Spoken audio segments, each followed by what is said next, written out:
Welcome to episode 6 of Show and Tell. We got a great show on tap today, so I'm excited for that. As you see, came well prepared. I'm in my 11T white double-breasted blazer.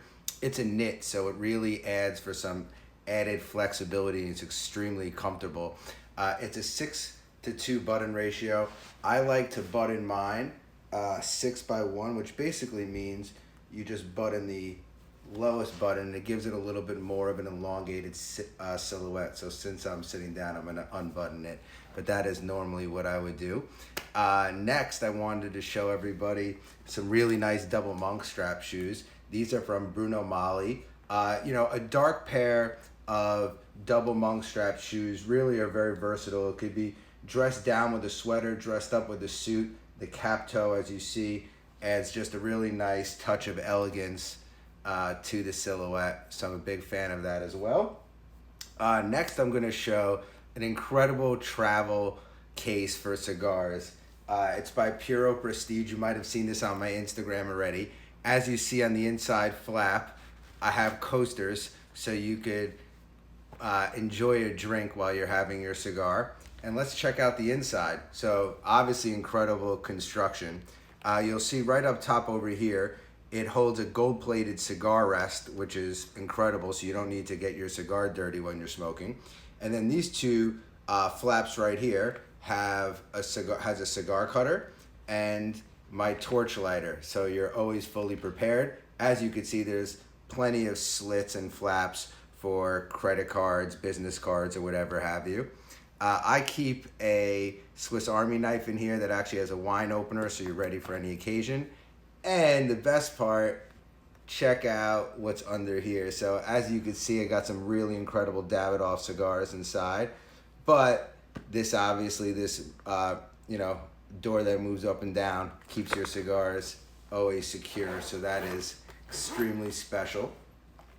Speaking of Davidoff cigars, and by the way, I got that lighter and cutter from Davidoff as well.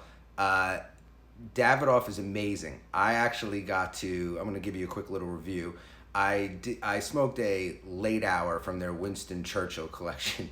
Without a question, it was one of the best cigars I've ever had.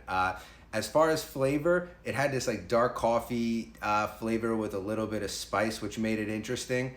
But what's really incredible is that they age these cigars in Scotch single malt whiskey casks. So it was an incredible experience. And what's also amazing is that I will be reviewing a new Davidoff cigar for the next couple of episodes to come. So I'm quite excited about that. Next, I wanted to show you my favorite gin. There you go, Monkey 47. This could be drinking neat. It could be drinking on the rocks. Also, could be paired in mixed drinks like a Negroni. It's just an amazing gin, luxury. I think it's the best on the market. Check it out if you want to enjoy yourself a little bit on the weekend. And then for a manufacturing tip, I always give a manufacturing tip, so this is no different. I wanted to talk quickly about tech packs, and that is basically very detailed information that you provide to your manufacturer. So it gives measurements as far as the garment, prints, pretty much everything as far as how you want the fit to be. It's really explicit detail that the manufacturer sort of goes by and understands exactly how to construct the garment that you're creating. All right, so we are available on YouTube, Apple Podcast, and Spotify, and you can find all of our show and tells on our website as well. So without any further ado, let's bring on our first guest. What's going on, Eric? How you doing? I'm doing great. How are you? Well, you pulled me out of the pool. Otherwise, I'm great. Sorry, I apologize. Were you with your family? Yeah, I was with the kids. We got some friends that drove up from Florida that stopped in, so the boys are all swimming. That's fun. Yeah. Well, we'll make this worth your while, and then this way you can get back to your kids real fast. So we have a typical structure to our show, but we have a little bit of relationship, and there's a couple of questions that I'm very excited to ask you. Is that cool? Bring it on. Yeah, come on. All right. So you have amazing NFL experience with the Broncos and the Jets, etc. So, and even your collegiate career as a two-sport athlete. But for football specifically, what is the difference between a Sunday, like regular 1 or 4 p.m. game versus a Sunday night game or a Monday night game? And then how does that vary from the playoffs? Yeah, obviously we played a lot of 2 o'clock. It was in Denver, which was awesome because it was like right in the middle of the day. Your energy's high. But the night games, there's nothing like it. I mean, you're one of the few on Sunday night. You're the only one Monday night. So there's millions of eyes watching you. As a young kid, that's what you dreamt about. I mean, I watched Monday Night Football like, man, I wish I could be on this show one day on this platform. And, to have that opportunity, the preparation's kind of the same. But once you get into the game, the butterflies are higher. Anticipation's higher because the camera crews are bigger. They got more of it. And so it was, fascinating just seeing what all went into some of the primetime games. Then you get into playoffs, same thing. I mean, it's just another level up, and got a chance to play in the Super Bowl, and that was, on steroids. Just it's intense about how really, what's involved around the game. It's an entertainment game. It's not so much about sometimes the game itself, more about the entertainment factor. So it was pretty wild, being able to experience some of those. Awesome. That's amazing. So I love skiing. So I'm going to stick to Denver for a second. Obviously you got high altitude out there. Was it harder for during practice and training and stuff like that? And then did it also work to your advantage kind of during games? Big time. Yeah, no, I remember leaving after the season and going home for a few months, coming back in March, April, and walking up, a flight of steps, you lose your breath. Like, wow, I mean, this is real. And so we really, when Peyton was there, we used it to our advantage because we played fast. We got to the line. He kind of called out what play he wanted, and we went. And you could see the defensive linemen. You got guys that are 6'5", 300-plus pounds. And if they're on the field for, 15, 20 plays, they're gassed. And so that was kind of our point, is we were going to wear people out because we trained in it and we prepared for it. So there was a lot of times throughout 2013, 2012 when we just kind of, again, like I said, just wore people down. Got it. So how was playing with Peyton Manning? Oh my goodness. Yeah, I mean, he's the sheriff. He's the man. I really enjoyed it. I mean, it changed my career, obviously. And he's such a professional, in the sense of how he prepares, how he watches film, how he, attacks meetings and workouts. And so being a younger player at that time, I really learned how to prepare, how to take care of my body, how to get ready on a week-to-week basis. And then outside of that, I mean, he was just an awesome guy off the field. Like, he was so intense in the locker room and on the field that once you got outside of that world, he was just a good old boy. And, we would go out for dinner. He'd like to have his beer, just your normal guy, but just really enjoyed it because it did change my career. Awesome. So you also got to sort of work with another incredible historic quarterback in John Elway. How was that like? Oh, he's the man. I mean, he owns Denver. There's no doubt about it. People cherish him. They respect him big time. I think he's done a good job, as a former player, stepping in as a GM and really, solidifying, which was always a good franchise, but keeping, that kind of logo, or that stigma alive, in the sense that they've had a Super Bowl winning year, multiple Super Bowls they've gone to, winning seasons. As of late, it's been kind of a little bit rockier, but you see how much a quarterback, is important for a team. So they'll get it figured out. I think he's done a good job. Completely agree. Did you have a relationship with Von Miller at all? Oh, yeah. Von was awesome. Von's goofy. He's the best. I mean, he's one of the most freakish athletes I think I've ever met. But outside of that, he's a real good-hearted, funny, goofy dude that was always, entertaining everybody in the locker room. Absolutely.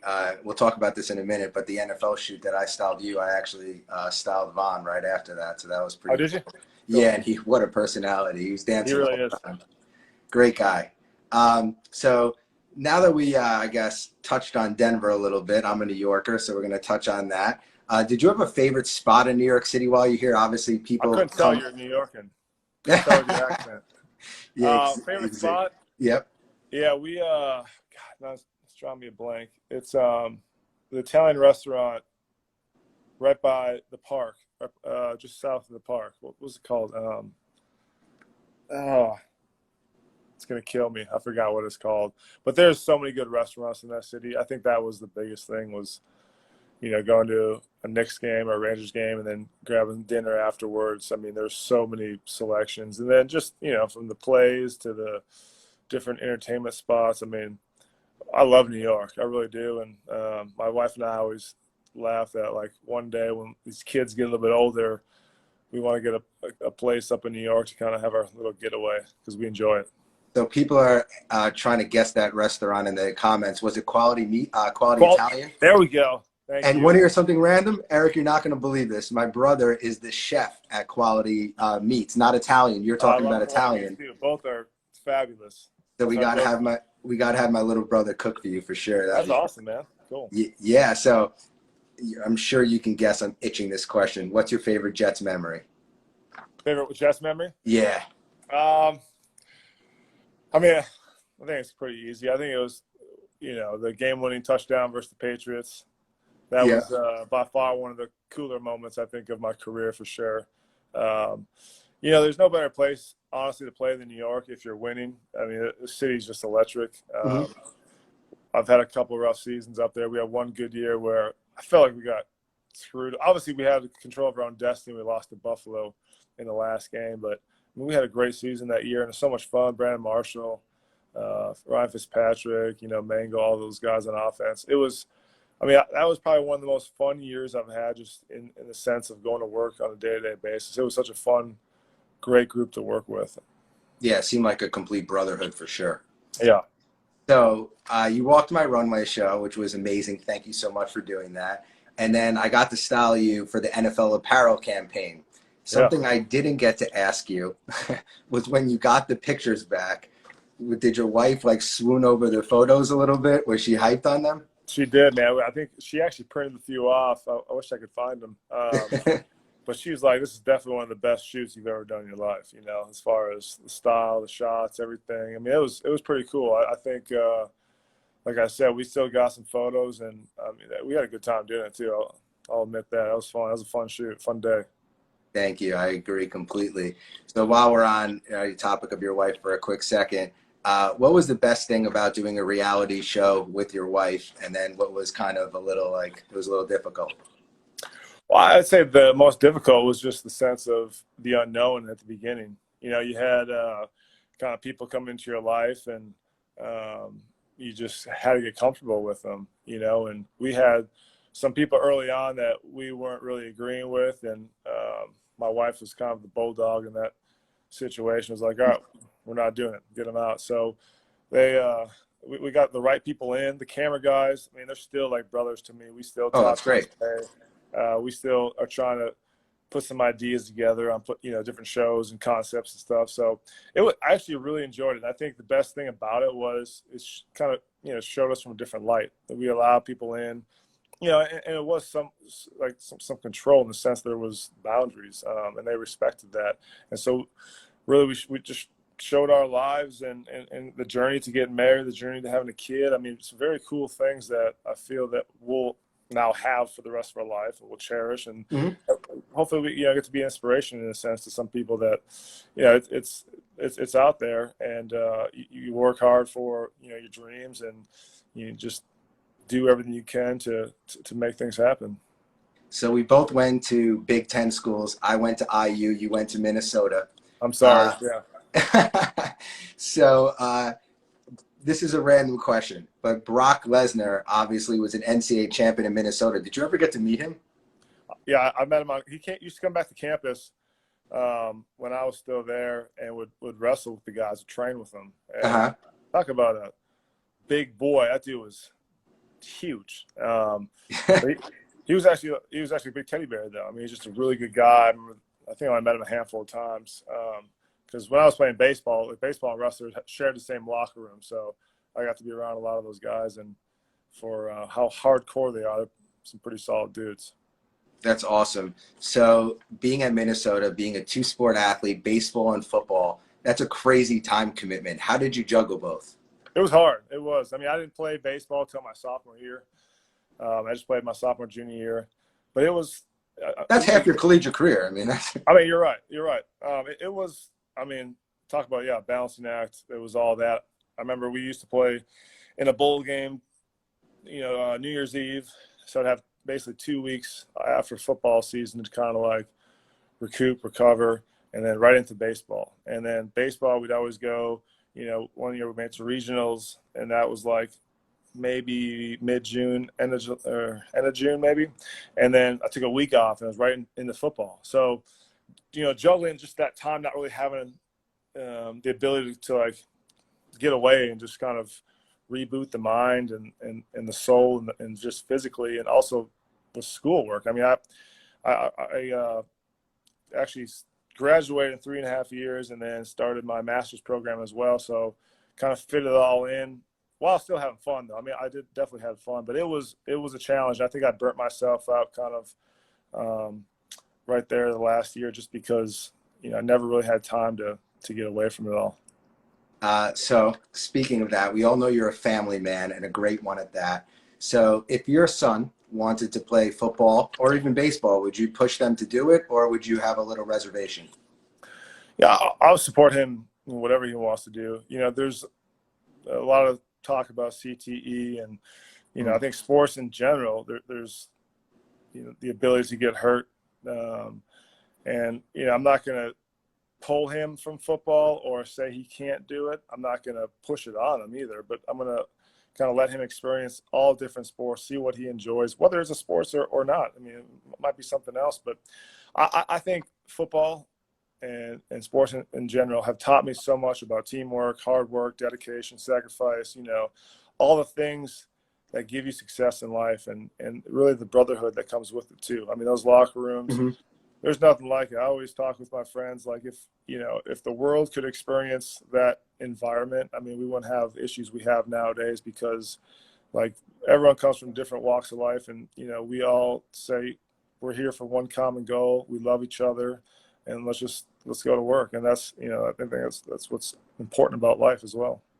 Love that. So we kind of answered a little bit of the first part of the question already, which I was going to ask you, who's the best quarterback that's ever thrown you a pass? The second part of the question is, who's the toughest corner that you ever had to go against?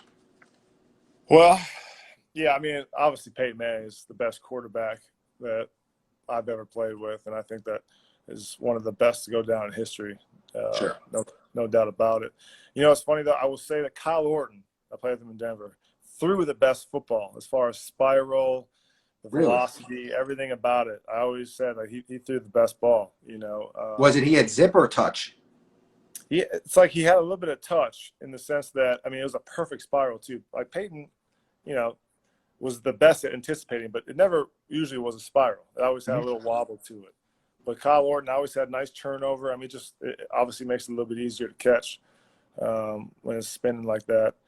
And I say the toughest corner though, outside Revis for sure, was Champ Bailey. I mean, I think both of them I got to go up against in practice. That must have made it easier for game time, though, going against Champ Bailey and Darrelle Revis in practices. My goodness. I mean, I guess it did. If you didn't beat down your self-confidence throughout the week, yeah. But that's a great point. I mean, it was a challenge every week. You could never just coast through Wednesday to Friday practice. It was like you had to show up because, Champ Bailey showed up to practice every day. Chris Harris showed up to practice every day. Darrelle Revis showed up to practice every day. So it was always a battle, and I think that's what breeds success is, when every day you're consistently battling it, it propels you in that direction. All right. So before I'm going to ask you to potentially, if you have some essentials with you, I have a question that's not sports related for you. Yeah. So we've seen you model. Have you ever thought about acting? Because I think you could succeed in that. I mean, I guess not really. Jess kind of pushed me to do it, but I don't know. It's hard because I'm so content with where I'm at. Like I can't imagine having to travel for work, and you know the commitment with acting is going to the location for a 2-week, 2-month period of Yeah, time. it could be 5-6 months sometimes, depending. Yeah, it could be longer than that. So that to me is like, I'm not ready for that commitment. Maybe in 5 years, I might be in a different place in my life. But right now, I just am really enjoying, I guess, kind of where I'm at. Watching the kids grow up and being a part of all that. That's a perfect answer. I'm excited to have kids soon myself one day. Yeah, so, all right, I'm gonna test your memory on this one. I doubt you remember, but I would love it. I'm wearing a blazer from a brand that you love. You actually, when we were gonna do a shoot, you're like, "Hey, can you pull from this brand?" Do you know what it is? Was it? It's an Italian. You got it on the first guess. Oh my God. Yeah, I ended up loving 11T. So I wanted to speak to you about personal style. How important it is it, excuse me, to you to not only look good, but feel good? Because I feel like that's what gives off confidence for men. Yeah, no doubt. I mean, I think you nailed this. When you feel good or look good, if you think you look good, you feel good, no doubt about it. And I think that gives you the confidence and the swagger that I assume most women think is attractive, as long as it's not cocky. But for sure, I mean, I would say that I have a lot of go-tos in the sense of just like athletic shorts and tees. But when it's time to go out, like it's, for me, I want something that is nice quality, looks nice.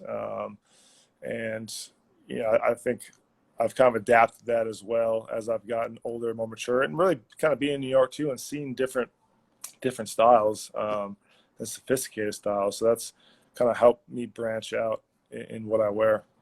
Cool. So I guess both of ours 11T is a go-to when we need to dress up. Today was a special occasion, so I had to pull it out.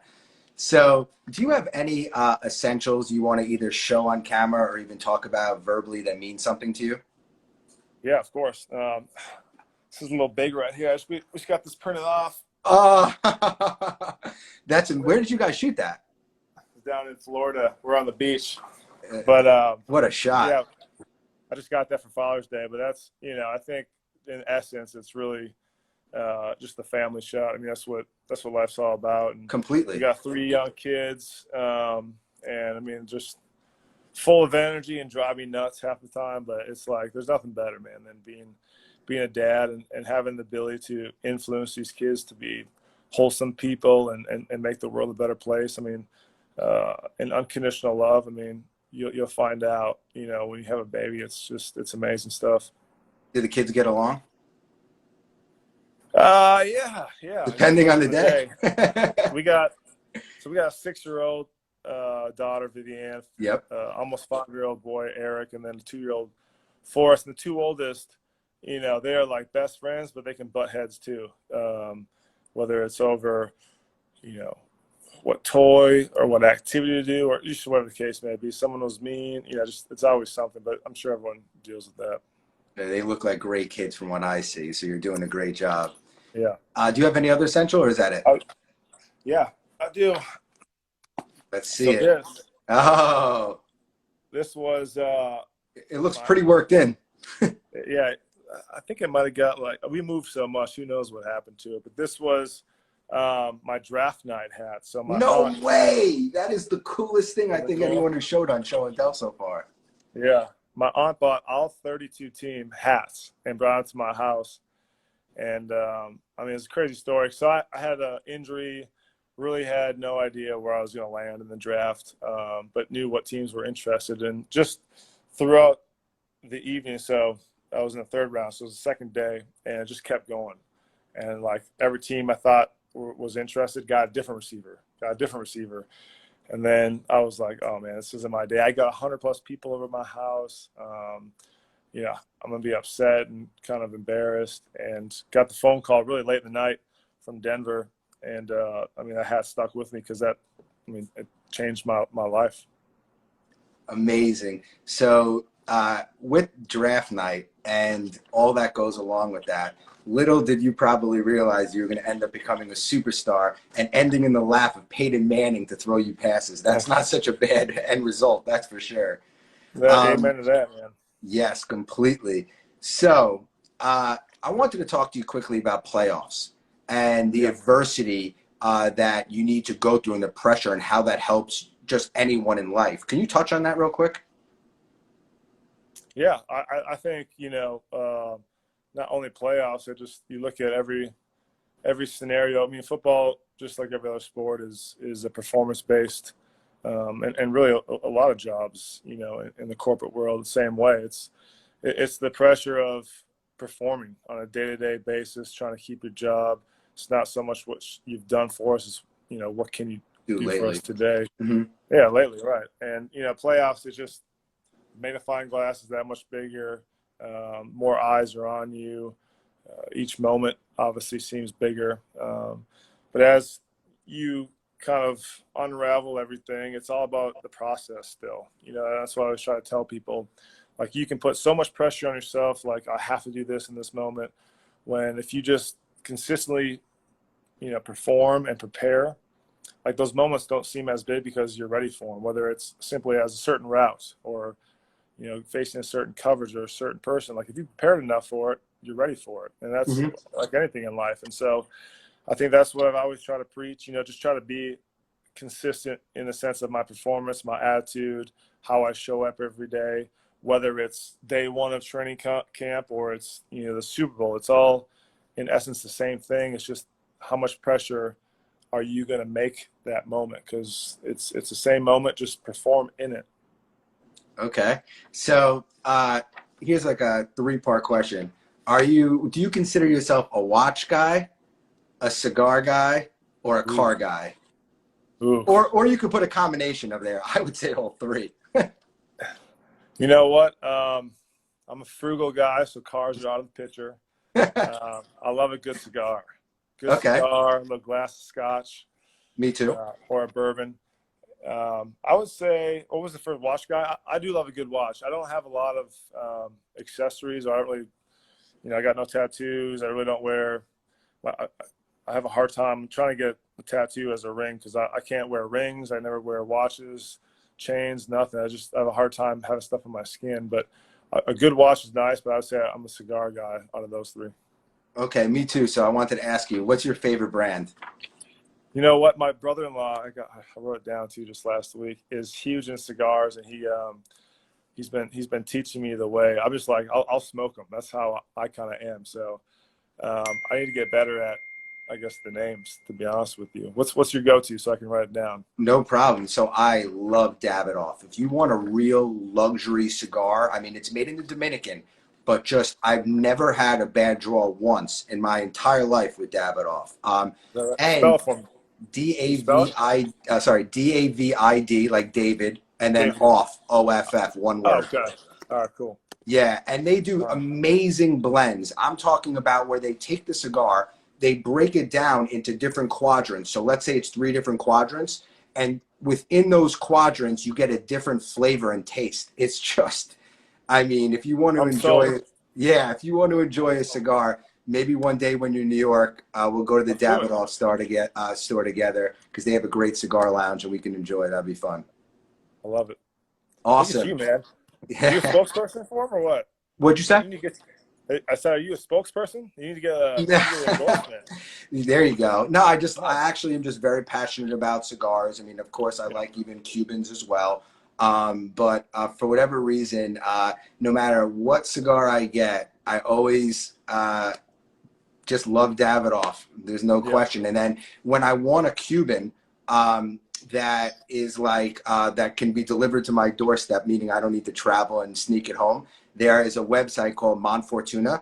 Yeah. I'll send it to you later. But what's great about it is that you can get anything from like Cohiba, Monte Cristo, Upman, Romeo Julieta, all these different cigar brands delivered right to your door, and they're the only like website that does that. So I'll hit you up in a little bit about that.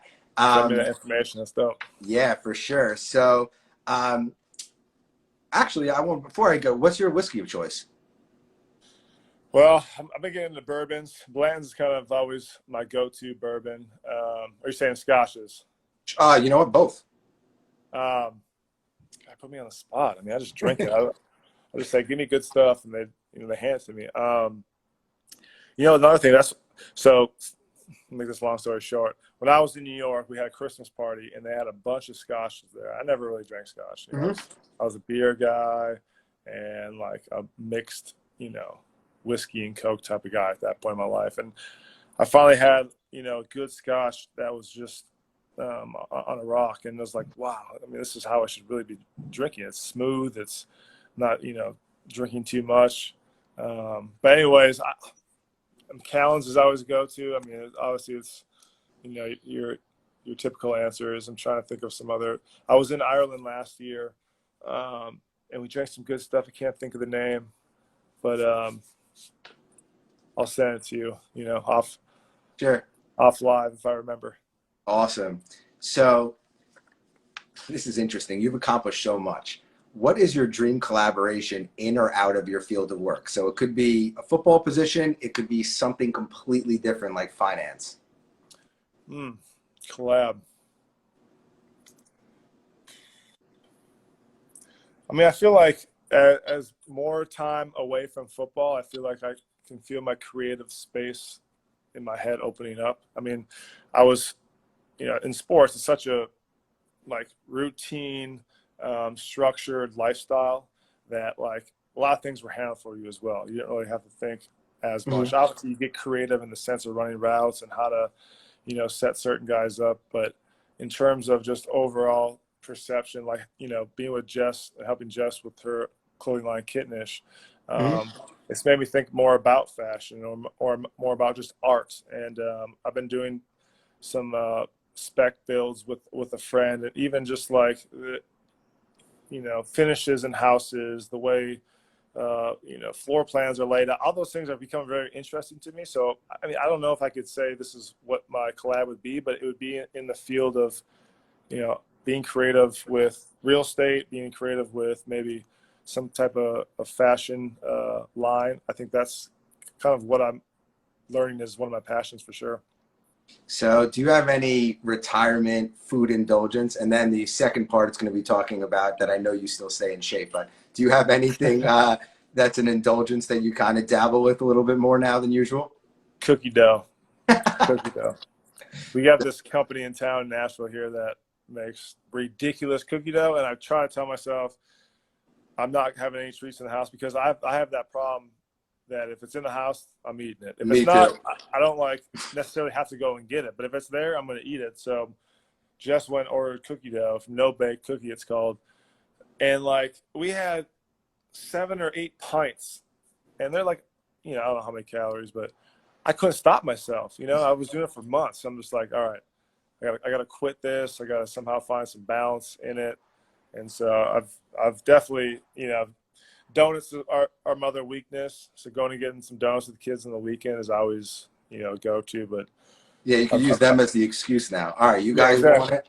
Yeah, I've been eating a lot of pastries. I will say that, and desserts. All right, now on the opposite end of the spectrum, I know you stay in very good shape. So what have you and the wife been doing in quarantine to stay in shape? I'm be truthful with you. It's nothing more than chasing kids around and I guess carrying kids. I've gotten in the pool a bunch. It's always nice. For me, swimming has been one of my go-to workouts.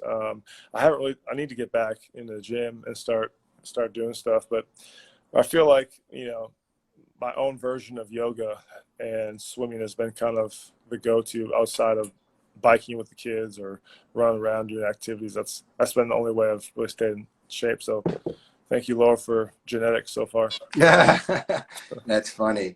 So have you got into a favorite TV show or movie during quarantine, or do you have a favorite of all time? Well, we're in the Outlander right now. Have you seen it? No, I have not. No. Oh, man. It's,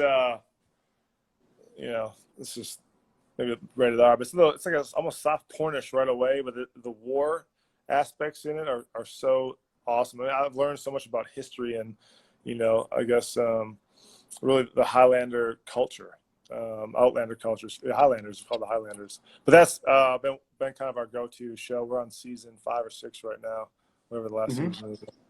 Yeah. Awesome. So we will end it on this question. What can we expect next for Eric Decker. And then Eric, after you answer this, I'm just going to do a quick outro for 10 seconds if you could stay with me. Yeah. What's next? I'm going to go today. What's next is I'm going to go into the garden and pick some vegetables for lunch here. I'm going to have a little late lunch. Now, I guess what's next in life? Like I said, I'm kind of enjoying where I'm at, just being with the babies, doing some fun projects around Nashville, helping my wife with her clothing line, and kind of seeing where life takes me. That's where I'm at. All right, then I'm just going to follow up with a quick one then. What's a good secret to keep a good family and a good relationship at the same time? And this advice is for me. Yeah. Well, it's balance. I think, it's easy to say, it's hard to do in today's world, just because you can get so enamored by what, like your career or what's going on with you. And it's, being unselfish in the sense of kind of giving all of you to the kids and still being able to give to your significant other. Because, the kids do suck a lot of energy out of you. I'll tell you that. It's hard work. It's definitely the hardest but most rewarding job. But trying to make sure that you carve out time, because like your relationship with your wife is more important in the sense that like that's your lifetime partner. So you have to be able to dedicate time to them. So that's always, even for me, that's a learning lesson. Like just saying, all right, well today I'm gonna tell Jess that this is what we're doing, or I'm gonna let her know how I feel about her. Like just kind of reminding myself too that it's very important to have that balance. Well said. So thank you, Eric. Eric is a superstar NFL athlete. He is a role model, and he is a partner in his wife's line, Kittenish. So please check that out. Thank you so much, Eric. And if you guys want to check out the full episode, please tune in to YouTube, Apple Podcast, or Spotify, or our website. Thanks so much, Eric. I appreciate it. Appreciate you, brother. See you later, buddy. Yeah. So we are lucky right today. My goodness. So we have London Brown and Donovan Carter. London, we lost you. There you go. From HBO Ballers. You might know them as Reggie and Vern. They have plenty of accolades outside of that show, but the chemistry from that show should make this very interesting. What's going on, guys? How are you?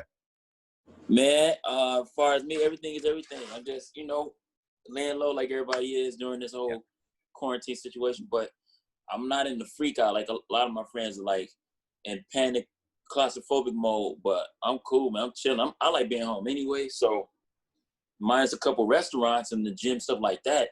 Other than that, I'm cool, man. I'm cool. What about you, Donovan? Hey, kind of piggybacking off London, man. I've been, been cool, just been in the house, I like to travel a little bit, so that's what's kind of like getting me. I can't really go nowhere. Definitely like to hit up, restaurants, a couple little spots. But yeah, I was kind of in the house beginning anyway, kind of chilling, kind of throttling down because, it was pilot season before this, so I was just, wanted to put all my, energy on auditioning and finding the next Rob the Baller. So, I'm just chilling, man. Summertime, so this one I like to do stuff. So I'm getting a little antsy now. So hopefully, LA open up more and more as we go. So hopefully we'll get back to it at some point. Well, I'm happy that everyone's and yourself and your family is staying safe right now. That's what's most important. So to quickly give everyone a little distraction from what's going on, I hear that you guys have some essentials, and I am very excited to see some of them. So London, you mind showing me a couple real quick? One of these essentials is a basketball, right? And with this one, even though this is just a little carnival basketball, but it's not the basketball, but what it represents. For me, can you raise it a little higher to the camera? All right, I'm sorry. So I was in the middle of shooting the second season of Ballers. I lost my brother. So this is one of those reminders of just what happened was after his death, what it made me do. Because, sometimes after death, people can either go left and spiral out of control, or they can really use the energy to focus in on something. So I decided to basically just be super extremely focused. That means whether the gym, being a kinder person, just getting more work done. So that's what the basketball represents to me, just my brother and his energy of focus. And so that's one of my eyes. That's one of my jumps. Love that. Awesome. Donovan, you got anything to show?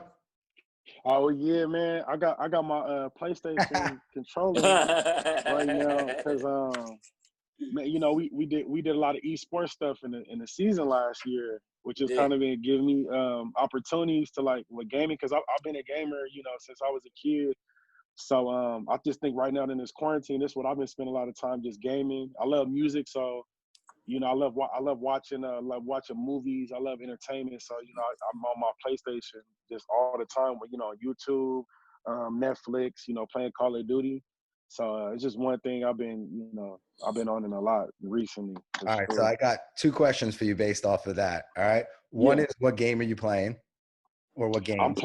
I'm playing Call of Duty.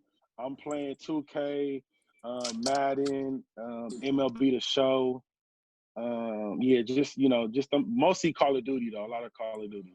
Well, little known fact, Grungy Gentlemen clothes are in NBA 2K. So if I see you in the neighborhood, you better be repping for me. That's for sure. I got you. All right, dope. Now, that was really interesting to me because obviously you brought up the connection of esports to, you know, I guess the show. And what I wanted to know is, you know, are there similarities other than that? Maybe did you play ball growing up between your character and in real life? Yeah. I played a little ball, man. I started playing when I was 10. All the way to college. I got a scholarship to go to UCLA and play football there. I see you repping right now. So yeah, absolutely, man. So definitely, you know, the sports stuff I could relate to.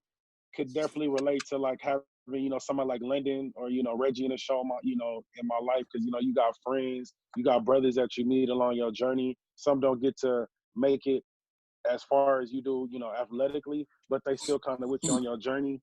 And I guess just the fact, you know, like what Vernon was, that's what I wanted to be naturally. I wanted to go to the league, wanted to get drafted, wanted to get, you know, make money, take care of my family, you know, certain friends.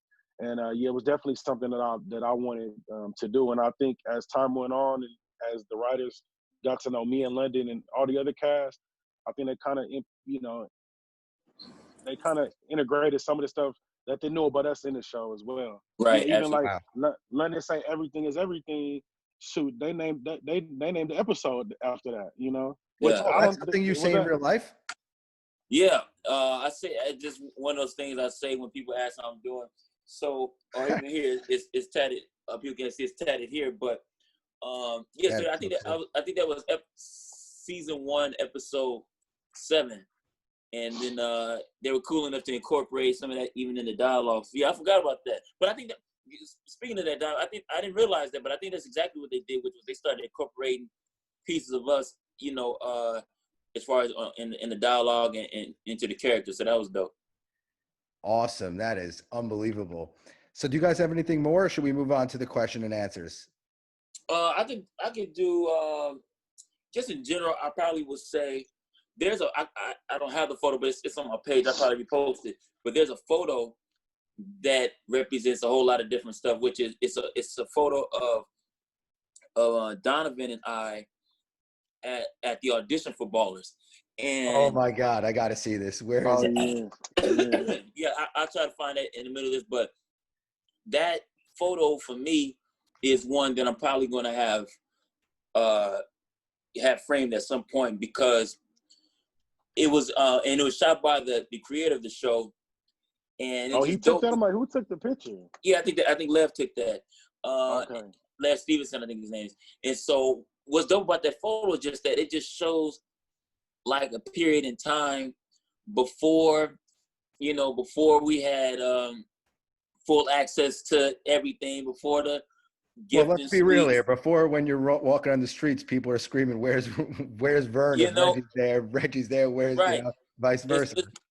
It's before fashion shows and free gifts and all the good stuff, but it just represents like that grind of just like I had never met Donovan before, and from that audition and that process, it was just like a natural click. It wasn't like, because sometimes you get with actors, man, and cats be funny. You don't know what and on the show we're best friends on the show, so it's cool. I mean, now obviously we're friends off screen, but to jump right for whatever whatever chemistry people felt they got from Reggie and Vernon was just a natural one. So that photo of the audition is just dope because it just represents like I just remember just the grind, my stuff being in my mom's house, my little Altima at the time, all of that, you know, before all the perks and stuff. So that I'm gonna get that one framed because I just think it was a good moment, man. I love that. Donovan, do you have anything else or should we move on?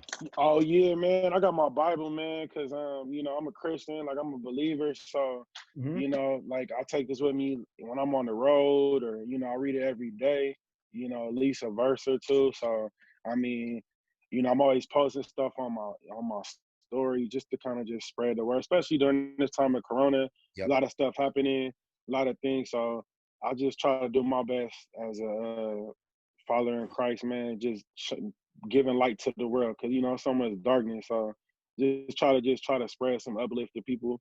So yeah, definitely had to, yeah, that's definitely one of my things. You know, I take it, like I said, when I'm on the road, you know, wherever I go, like it's in my backpack. It ain't too far from me. Well, that's very admirable. Anyone got anything else or are we moving on? That might be it for now. I think what my last one is in a second. All right. Well, if you remember, you can always shout it out real quick. So we're going to move on to the Q&A portion, and I'm extremely excited to ask you guys specifically a lot of these questions, okay? Obviously, you know, you guys are probably or have traveled, Donovan, there you go, have traveled a lot, you know, whether it be for personal or even for work. So through those experiences, what has been your favorite city to visit, to shop? Do you have any specific stores or any stories, even possibly, you know, for the show? As far as, you know what, is I will go to, I realize that stores on the East Coast, their clothing is different from what we get on the West Coast. You know, a lot more coats and different things like that. Mm-hmm. But I usually like he and we've gone, I think I felt like we've gone to a couple places before. I don't know. You know, when it come to clothes, I kind of will stop anywhere. I'm not above a good deal. I know that my sneakers, I mean, I've always been a sneaker guy, but that definitely has changed since the show because you can afford. I remember one of the first things I bought was one of the first pair of shoes I had that had been on my list, but I went in the financial space to do it, and they ain't even nothing major, but they just the Yeezy foams, the black with the glow at the bottom, and I don't know. When I bought those, I was like, it wasn't like, oh man, I just spent a few hundred on some shoes. It was like, yo, I want those. And so little things like that, I can appreciate being in that space to do it. Or sometimes what I do is I do like a London appreciation thing. And so let's just say if I'm coming back from an audition on my way home, I'll stop by a sneaker spot and then I'll send out a blast if anybody's in the area. If they can get there while I'm there, then I'll buy them some shoes too. So that's just my way of balancing out. So I'm not, so I remember, you know, to always try to keep giving. But yeah, I'll be anywhere, man. So sure, go ahead. You got it, D. Well, yeah, that's a great answer, and that really shows that hard work pays off. So D, will give you the floor.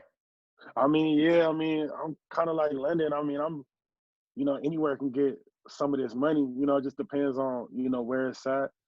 It's funny because I feel like with the show and, you know, people know you're doing well, it's kind of convenient because like you'll go places and they'll hit you up and they'll be like, man, come to my store, this and that. Mm-hmm. You know, we was in Miami. We got to meet, I think his name was Chino. He owned a shoe store called Soulfly. And his brother is actually, yeah, I'm familiar. Yeah, his brother-in-law is Michael Jordan. So, you know, we got to meet him early in the process, and then he would tell us like whatever shoe y'all want, like we got it and weeks, you know, a couple weeks before. So it was to a point where I'm like, now I'm buying too many shoes. I'm like, man. So I'm like, I'm giving it to my uncle. But you know, for traveling places, I mean, I love Miami. We shot the show there. Miami is amazing. Mm-hmm. Amazing. My mother, yeah, amazing. My mother lives in Maryland. I was born in D.C., so I love D.C. I love New York. You know, kind of what London said. Their clothes is different because they have a little bit more seasons than we. You know, L.A. is just really just fall and summer, or spring and summer. I don't even Right. know what to call it. So, they got all 4 seasons. So they constantly getting new clothes. But I love the East Coast. My dad's in Atlanta. I love the A, and I kind of, I kind of meet people now where, like, if I want certain things, or if I might see it there, I might just go and ask my boy to get it for me back home, just because it's easier to get rather than me having to put all this stuff in my suitcase. And I kind of like things to be a little bit more convenient. If it can come to to my crib, that's the best. I agree. And also, just to talk about what you just said, sometimes you could have like a certain brand that, like, let's take a luxury brand, for instance. A Gucci store in New York might have a different offering than a Gucci store in California because of, the season Right. and stuff. So, depending on when you roll in, you might score a different product depending on what you're looking for. That was a great answer. So I have a question. Oh, yeah. No, continue. No, I'm saying, then, like, sometimes you'll go to New York and they'll have like I don't know the term, but they'll have like, like rooms with just a bunch of stuff. Like, they have like Gucci, Off-White. They have like a bunch of different brands, where I don't really see that too much out here on the West Coast, but I'll go to New York and they got like, different, like, they have like, you set an appointment up and they'll have like a whole bunch of stuff just to show you like what do you Private want. bookings. Yep. Absolutely. Yeah, exactly. So obviously you guys have had some great success, and I am very interested in this. So how do you guys prep for style-wise for award shows, whether it be the ESPYs, the Golden Globes, what do you guys do? What's the move?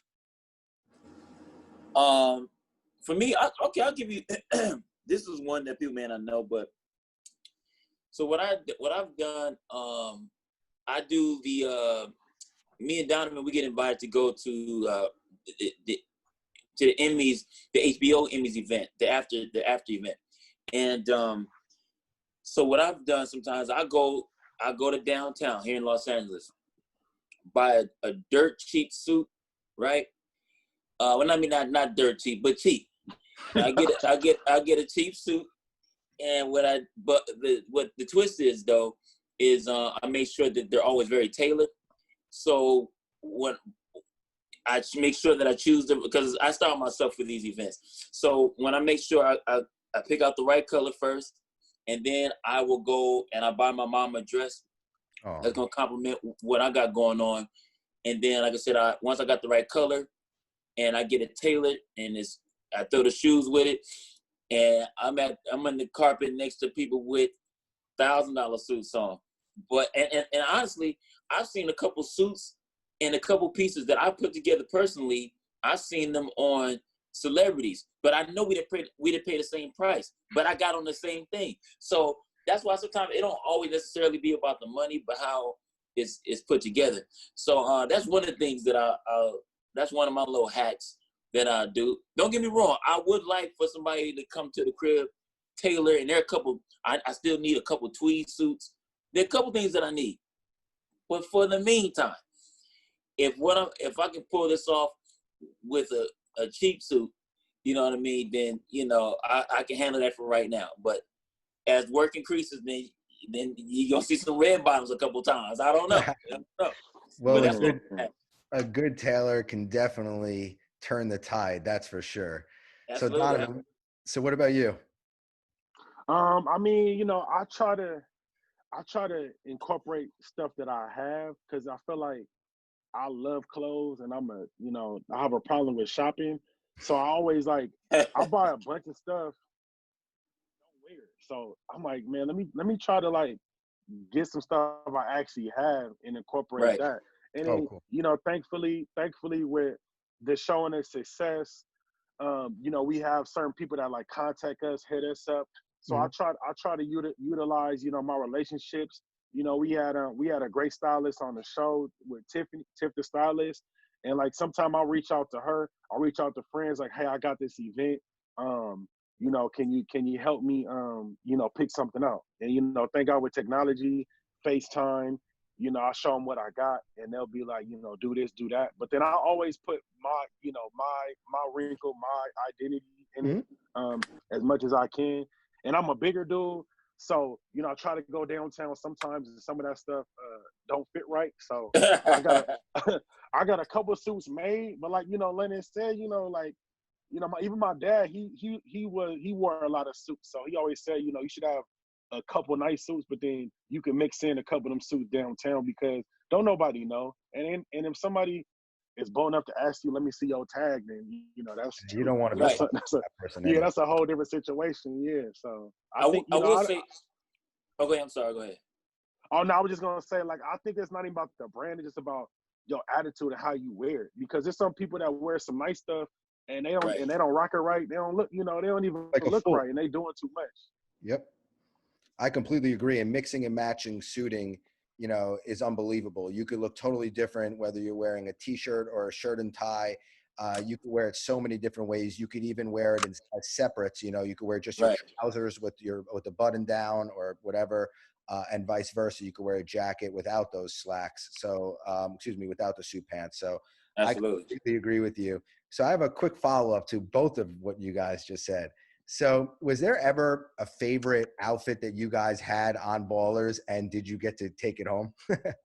Man, I did come across a few pieces throughout the seasons, and I didn't follow up with it. I don't know if Tiffany even still has access to that stuff, but there are a couple shirts, a couple shoes. I was like, I could wear that offset. Any So, examples?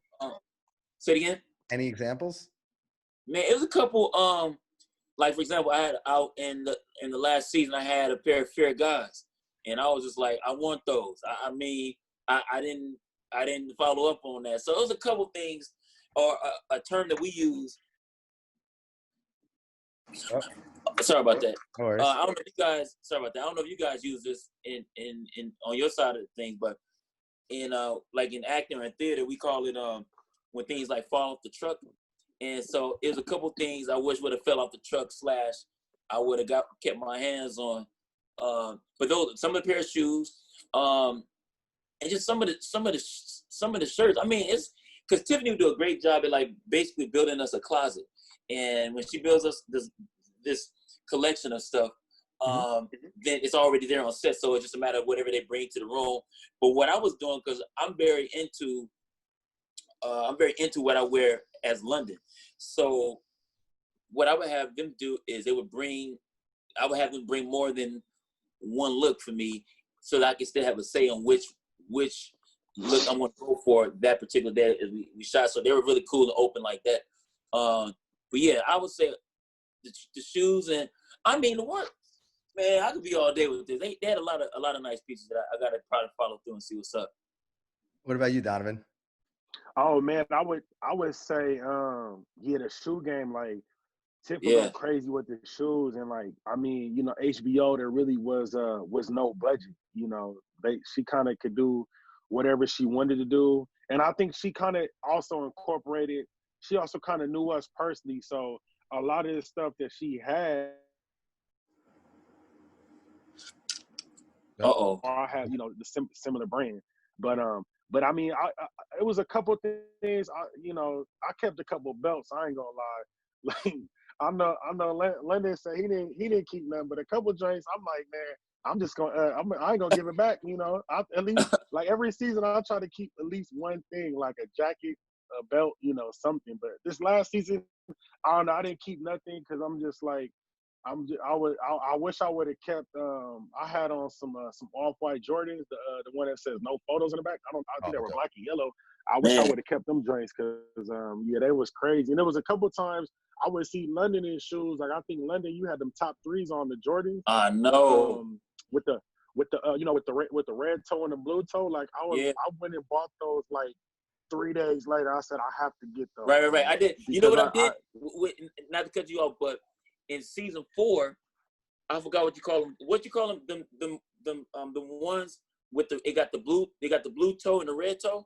The top three. Top three. Right. So I saw you in those. Season 4, and when I was out in New York like a month or 2 months, or I guess 2 months ago, I said I went confident because I still remember how fresh they looked from season 4. So that's I feel on that. Absolutely. Amazing. All right, so Donovan, I got to ask you, any good brands with those belts? Oh man, they was both Gucci. So yeah, I was like, I'm keeping these because, like I said, I'm a big dude. I said I didn't even know they made Gucci in my size. So I was like, oh yeah, I gotta walk like Leonard said, it fell off the truck. There you Right, go. right, right. Absolutely, absolutely. I love that. So we're gonna move on, guys. I'm gonna ask you a couple quick questions. If you got the answer, no problem. You just shoot it right out. Do either of you guys have a dream watch? Have a what watch? Yes, A dream watch. a I'm a dream big watch. watch guy. Uh, You know what? Donovan I said guess yes. at some point, I'm probably get a Rolex at some point. I Okay. mean, Yeah, right now it's kind of over there, and I've been cool with the watches I wear now. So I like I'm wearing one now that's a gift, and I love this. So Can you at show it some real quick? point, at some point, Oh, at some point, Rolex might be on there. You know, so I don't know. What about you, D? yeah. I mean, I will say like with this show, like they had some, the jury wasn't real, but I was finding out the watches was getting real as we was going along. Absolutely, So absolutely. it was getting me more interested in watches. But I mean, like Lennon said, I feel like you have to have a Rolex at some point. I feel like every man should have a Rolex, but there's so many other watches. You got APs, you got Petit Philippe, you got Breitlands, like, and I'm learning as I go. Watches is good investments. They're not.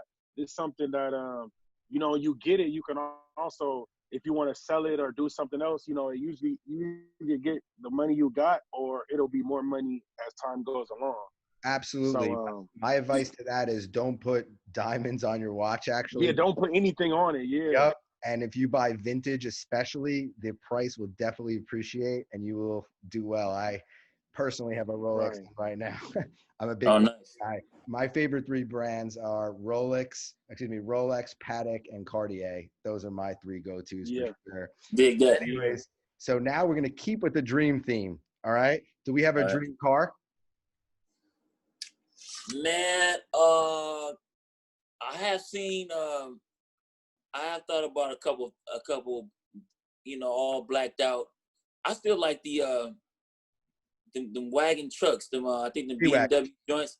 I like those. I wouldn't mind a nice all black Bentley something. But also at the same time too, I got a couple classics that I would like to. That I like to have maybe a nice good old classic type Mustang, just real clean, no all the original parts, and so I got a couple of those that I think about for. So maybe the Bentley, the Mustang, or some sort of vintage something, maybe an SS or something. Yeah, but I think I got a couple cars. I like that you went with the all black theme. I have a saying: "When in doubt, murder it out." I heard that. I like that. Donovan, what about you? Oh man, you gotta go with the Rolls Royce, man. Like I gotta get a double R, like either the SUV or the Wraith. My dad, he just messed me up because he has a Porsche or Porsche. He likes to say that's how you're supposed to say it. You know what kind of Porsche? I love Porsches. He has a Carrera, I believe, but he was getting his car serviced. And he just sent me. They got a new 4-door electric. It's called the Taking, which is. I'm like, yeah, it's crazy. He messed me up. I said, Pops, I got to get this, and also, agreeing with London, I wouldn't mind like an old vintage, something with a convertible, because I feel like LA, the weather's so nice. You got to get, a convertible, put the top down and take a ride down the coast or something. Love it. All right, so hitting you with another crazy question. What is your dream collaboration in or out of your field of work? So it could be in Hollywood. It could be something financial, collaborating with Warren Buffett. Who's going first? If I had to do, maybe I think about this as an actor, but it would be cool. It'd be really dope to connect with a couple actors that I've always appreciated. And I don't know if that means I got to play a nephew or a son or something, but like I think about at some point I know I want to connect with Denzel. and also let me manifest this. If this means even just having lunch with Will Smith or something, if I could just get a couple hours just to pick his brain and that sort of thing. But I think about let me see, Denzel, Don Cheadle, Forrest Whitaker. Some of them actors have been holding it down for a minute, and I feel like if I'm around these people, not only would the experience be dope as far as the work, but I could also learn something. I could take away something other than just hanging out. I don't need people just to hang out with, but I like to possibly learn something from these kind of people. Or even if I just had a chance to even like sit down with Mike Tyson too, like to see his journey. And I don't know if y'all seen this recent clip of him. Did. Like, he's a beast, dude. That kind of thing. Those are the kind of people I'm trying to get around. That's why this is a picture of Ali here, because I want to be around people that can inspire or provoke a different kind of work ethic with me. I've been in the same functions with Chappelle because I'm in stand-up, but I haven't really had I had one sit-down talk with Chappelle years ago, but that's another one that'd be dope to get to a point where I'm able to just really be cool with him as well. So it's a few people, man. What about you? Oh man, I mean, I'm just open-minded, man. I'm down to collab with just anybody like that's out here, dream chasing, just doing things that's like out of your norm or like what statistically you're not supposed to do. I mean, of course, the big names, the Denzels, the Will Smiths. I'm a big Michael Jordan fan. Love to collab with him and do a Jordan because I love Jordan. Yeah. I'm a sports guy, so I love all the legends, all the goats. But it's also them. Also with my collabing with some people like up and coming. I don't know their names yet, but some people that's like on the verge that they are the next people. And I'm always down to like, I'm a social butterfly. I like talking. I like networking. Like I'm always down to get to know people. And to me, it's nothing like getting to know you before you blow up. So when you get there, we already had a relationship. We already know each other. And I think that's dope too, because a lot of times people just assume that y'all just meet people, or you don't know where the relationship or where it was before. So I'm always down to know people, before they get there. So when they are here, it's like, man, I've been knowing this person for X amount of years, Same thing with London. You know what I'm saying? I done know London now 4 or 5 years. Our career's gonna go this way. And it's that relationship is always gonna be there. Love it. All right, so 1 or 2 word answer, quick. Favorite alcohol drink? What's your go-to? For the sake of the viewers. Oh no, you know what? I shout out. No, I shout out. Let me do it like this. This way I can just shout out to Dwayne. To Dwayne's new brand that he got out. Shout out to Dwayne. Yeah. I put it that way. For me, I'm going with water. Okay. What about you, Donovan? Okay, man. I love water too, but I'm a tequila guy. I haven't had Dwayne's tequila yet, but I'm down. I'm definitely gonna get some. But I love tequila. Preferably Casamigos, Don Julio, 1800. I like Casa Azul. I'm more of a Blanco, but Reposado is cool. I don't like mezcal. I'm not smoky. I don't like smoky. And in Hennessy, I'm a Hennessy guy. So those two are my go-tos. I'm not a big drinker though. I'm not a big drinker, but if I do drink, it's those two. Awesome. So since we're on the topic of The Rock, do you guys have any amazing story that happened from the show with The Rock? Not really personally. I think that because Dwayne, I mean, I'll say this. When I first met him, I thought I was gonna meet The Rock. I met Dwayne Johnson, which is right. He cool, but he a different kind of thing. Like I will say that he does have whatever you think he is that. Like he does have a presence. Like when he's on set, you feel it. He's around because it's just the energy that comes with being around somebody like that. I'll give you this one.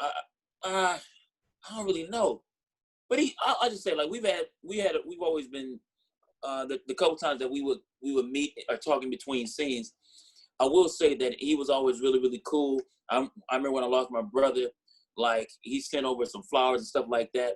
So little things like that, man, I can appreciate because being on that level of star power, he could have had a bad attitude. Nobody would have said anything because he's the star of the show and he's the biggest actor in the world. So, but the fact that he wasn't was cool. I was able to appreciate him. Just, he wasn't like, don't look me in the eye, don't speak. He wasn't like that. And I think because he was cool, it created an atmosphere where everybody was. I mean, I don't really have set the tone.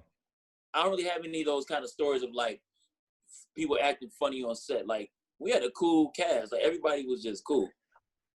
So, Donovan, do you agree, or do you have anything more to add? Oh man, he was an asshole to me, man. And I was kidding. Dwayne was hella cool, man. Like, I mean, just his humility, just how he is, and like letting it say his presence, like even beforehand, you just knew like he was on the way or something. Like it just was crazy. But just just for me, this being my first time acting my first role, like just the way he was with me and our encounters, like he was just really cool, really patient, kind of just knew where I was coming from because he was an athlete himself.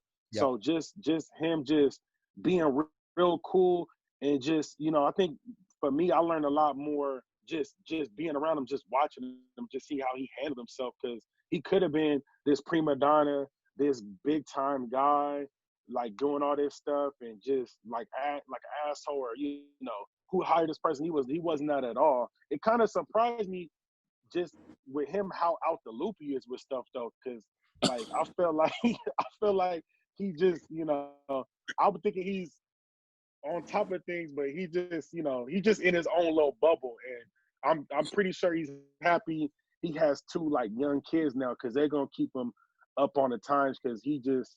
Like I think all he does is work and work out and eat and that's it. Like I don't think he knows what's going on like in the outside world at all. I will say this though, and not that I'm the greatest basketball player, but we had a scene season 3. Season 3, I think it's like the first episode. And we all in character, they let us play a little bit of basketball just to get the shots for the scene. And Dwayne moves like when it comes to wrestling, it's the same thing how we say like with Jordan, like there's just a gracefulness, even though I understand it's physical combat, but there's a gracefulness and an automatic thing that happens when he wrestles. Like he turns on the wrestling thing and he just moves. He know all the moves and he just fluid.